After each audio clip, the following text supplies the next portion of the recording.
Hi, everybody, it's Mrs. Dunn. I was asked on the discussion board to post a new screencast that was specific to finding the margin of error. So I wanted to do that for you. So what I'm going to do is I'm going to show you how to calculate the margin of error E for estimating a population proportion and for estimating a population mean.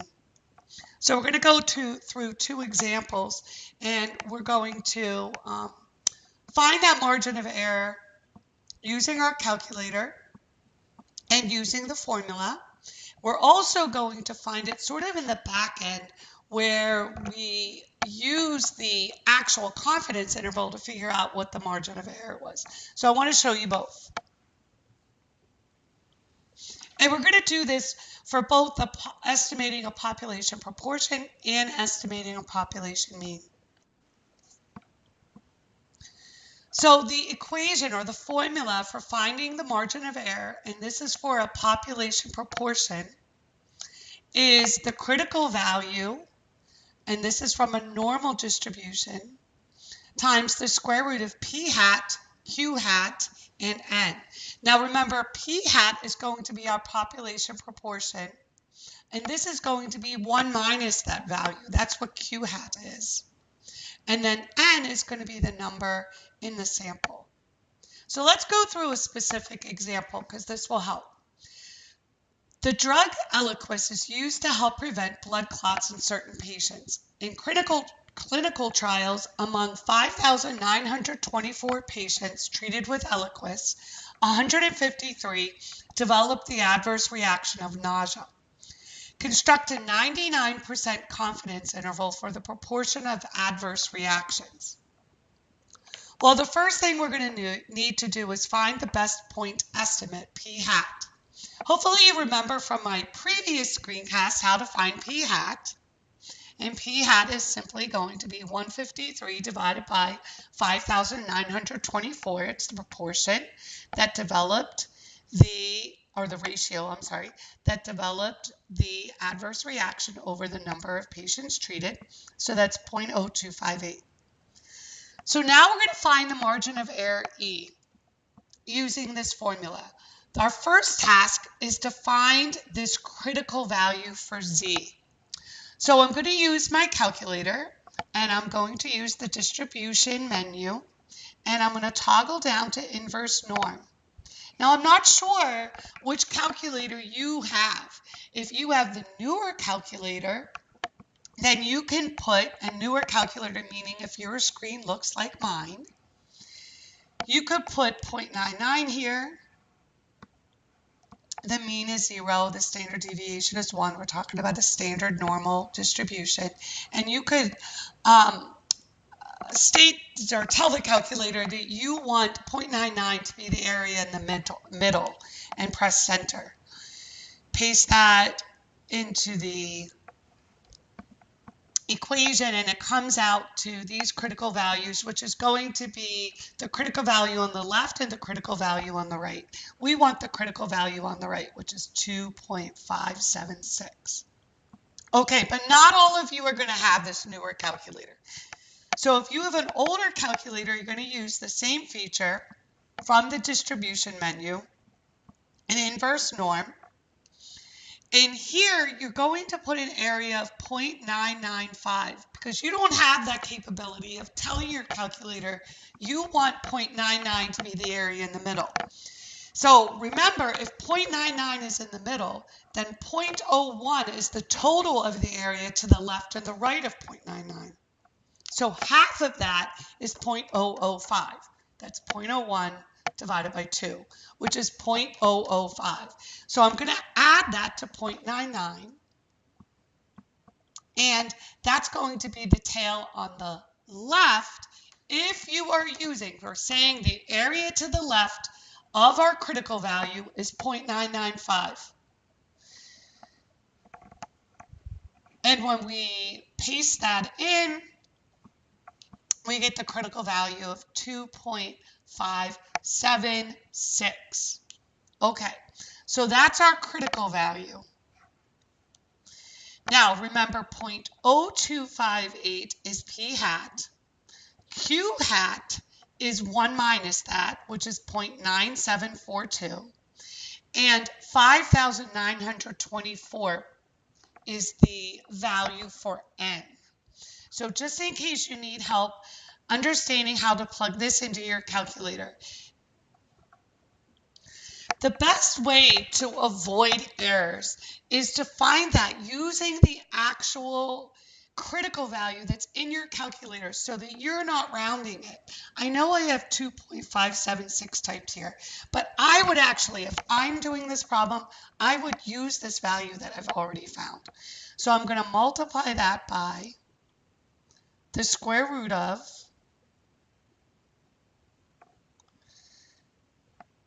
0.0258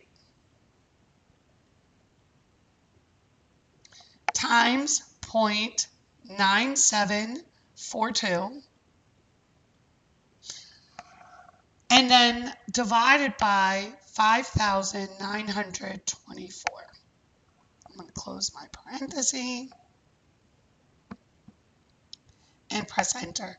And that's how I got the margin of error to be 0.00531, rounded to 5 decimal places. I just tried to round as far as possible so that I have my best estimate. Okay, that's how you do that using the formula. But remember, when you're constructing the confidence interval is going to be the point estimate minus this value for E, the margin of error, and the point estimate plus that margin of error. So we're taking 0.0258, both adding and subtracting the margin of error we found in part B. And that number comes out to, or that interval comes out to 0.02052 and 0.03114. So we're 99% confident that the actual population proportion lies between these two values.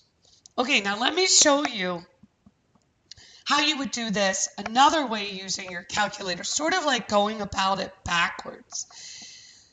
So if you're going to use your calculator to find this interval, instead of using the margin of error, if you want your calculator to do that work for you, you're going to use the 1 proportion z interval. Your x value is 153. Your value for n is 5,924. And the confidence level here is 0.99. And we press enter, and the calculator does the work for us and got the same exact confidence interval that we did, right? Okay, now here's the deal. You know what the best point estimate is. You know the best point estimate is 0.0258. So the difference between 0.0258 and this number, or 0.0258 and this number, the upper end or the lower end of the interval, is going to be that value of E. So if I subtract those, so let's do the upper end. So let's use 0.03114, just so you're clear, because I know that disappeared. That's this value, and I'm going to subtract from this the best point estimate.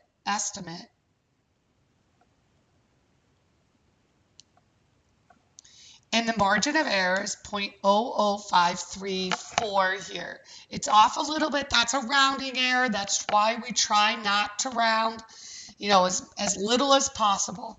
But anyway, you see that we're getting very, very close to the same number for the margin of error. I believe on MyMathLab, it makes you round it to 3 decimal places. So, getting 0.00534 and getting 0.00531 is not going to change that value. So anyway, that's another way you could find it. Okay, let's find the margin of error now using the student t distribution. Okay, so here's the formula The formula for the margin of error using the student t is going to find the critical value for the student t distribution, in the given the given sample standard deviation divided by the square root of the value of n, which is the number in the sample. So let me give you an example of this. So here are some summary statistics for randomly selected weights of newborn girls. The sample size is 205. The sample mean is 30.4. And the sample standard deviation is 7.1. So we're going to use a 95% confidence level to construct a confidence interval estimate of the mean. The first thing we're going to need to do is realize, since we don't know the population standard deviation and the sample size is greater than 30, we know we can use the student t distribution. So you want to check that first. And now we need to find the critical value for the student t distribution. So we're going to go to the distribution menu, inverse t, and now it's asking us for the area. Similar to what we said what I said in the last example, if the confidence level is 95%, that means 5% is in the left and the right hand side. 95% is going to be in the middle. Remember? So that means 5% is in the left and the right. And half of 5% is 0.025. So we're going to add that to 0.95. And that's how we get 0.975 for the area. That's going to be the area to the left of our critical value. The degrees of freedom is 204 because it's one less than n. We're going to paste that in there, and our critical value is 0.1972, rounded to the third decimal place to the thousandths. Okay, using the formula to find the margin of error, we're going to use 1.972.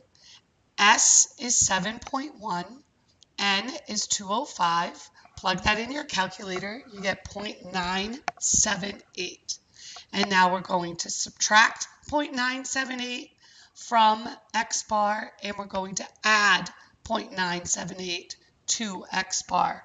And you get a confidence interval of 29.422 and 31.378. So we are 95% confident that the true population mean lies between these two numbers.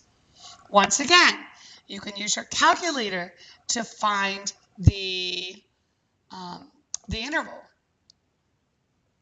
And so we want a t interval.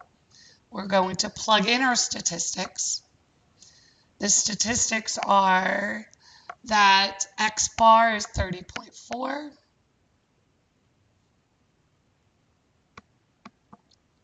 The standard deviation, the sample standard deviation is 7.1. The sample size is 205. The confidence level is 0.95. And we'll press calculate, and we get the same answers. And like I did before, take that sample mean, 30.4, and subtract either the lower estimate or subtract 30.4 from the higher estimate, the upper bound of the estimate. So I'll do it from the upper. So 31.378, and we'll subtract the sample mean, which was 30.4, and 0.978 is that margin of error. So I just showed you two ways to do that. You can go back in using the actual confidence interval to find that margin of error, or you can use the formula. Okay, I wish you luck. Let me know if you have any other questions.